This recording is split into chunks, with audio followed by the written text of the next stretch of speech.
Welcome to The Explainer. Ever see a headline about a huge global company paying surprisingly little in U.S. taxes and wonder, how do they do that? Well, a big piece of that puzzle is a law with a pretty intense name, the Base Erosion and Anti-Abuse Tax, or BEAT for short.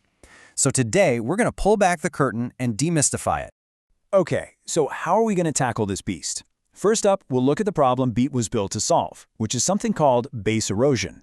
Then, we'll officially meet the tax itself, figure out who exactly has to pay it, and yep, we're even going to get our hands dirty with the math. And finally, we'll zoom out and see why this one tax is such a big deal for the whole global economy. Right. So before we can make sense of the solution, we have to get a really good handle on the problem. It's all about this clever accounting strategy known as base erosion. And yeah, the name kind of gives it away. It's all about chipping away at the amount of profit a company has to pay taxes on right here in the US. So it really all boils down to this one big question. For a long time, huge multinational companies have found perfectly legal ways to move their profits out of high-tax countries like the United States and into places where the tax rate is way lower. And that, in a nutshell, is base erosion. So here's the typical playbook. Picture a big global company. Its U.S. branch will make a payment to another branch of the same company, say one in Ireland or the Cayman Islands, for something like management fees or royalties for using the company logo. Now here's the kicker. In the U.S., that payment is a tax-deductible business expense. It shrinks their U.S. profit, and that income magically reappears in the lower tax country. You know the IRS, they've got a name for everything, right? And these specific kinds of payments are officially called base erosion payments, or BEPs. So long story short, a BEP is any payment you make to a foreign part of your own company that lets you take a tax deduction here in the States. Okay, so you can probably guess what happened next. This strategy got pretty popular, and, well, U.S. lawmakers decided they needed to step in. They needed a new tool to fight back, and that brings us to the government's big response, the BEAT tax. And that's how the BEAT was born. It was a key part of that massive overhaul of the tax system back in 2017, the Tax Cuts and Jobs Act. It was tucked into a new part of the tax code, Section 59A, and it was designed from the ground up to be an anti-abuse tax aimed right at this base erosion problem. Now, this is absolutely crucial to understand. The BEAT isn't a replacement for the normal corporate tax. Think of it more like a safety net or a corporate minimum tax. Its whole purpose is to act as a backstop, making sure that even if a company uses a ton of these base erosion payments, it still has to pay a certain minimum amount of tax to Uncle Sam.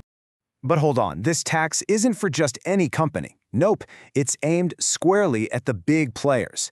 The IRS has a very specific checklist to figure out who it calls an applicable taxpayer.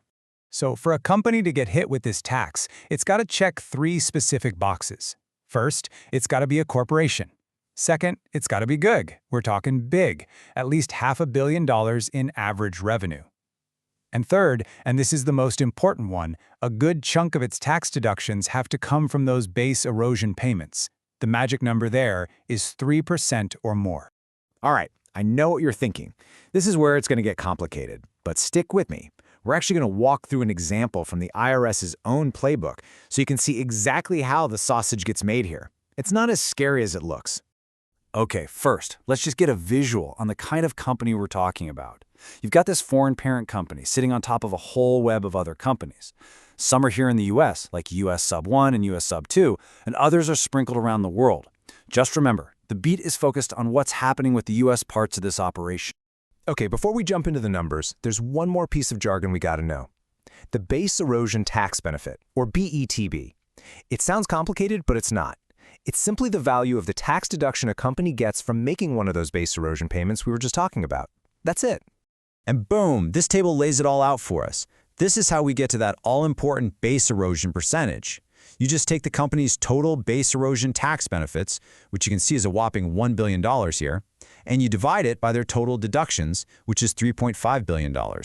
And what do we get? Almost 29%. Remember, that threshold was only 3%.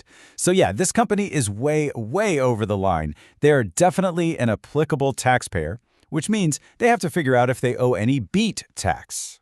So because this company is on the hook, now the real work begins. The next step is to calculate a whole new tax base called Modified Taxable Income, or MTI.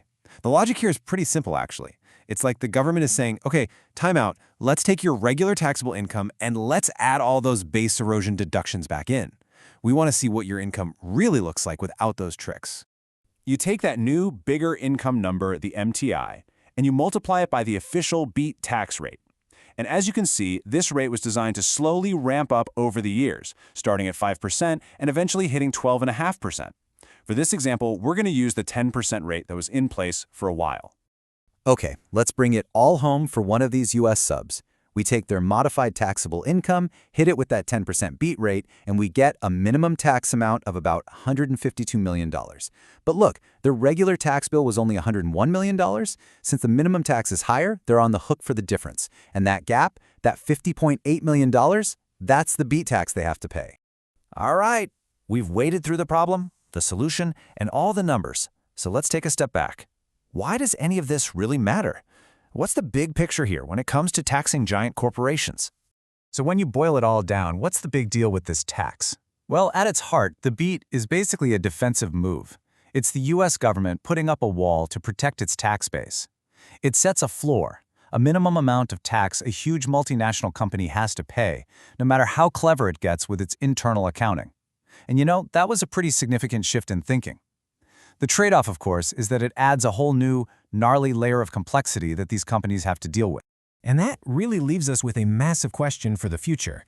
The BEAT was a move made by just the US, but the central idea, this concept of a minimum tax, has actually gone global. We're seeing more than 130 countries now agreeing to a similar kind of framework, so the question here isn't just some academic exercise. It's possible the BEAT was a sneak peek, maybe even the blueprint, for a whole new era of global corporate taxes. What do you think?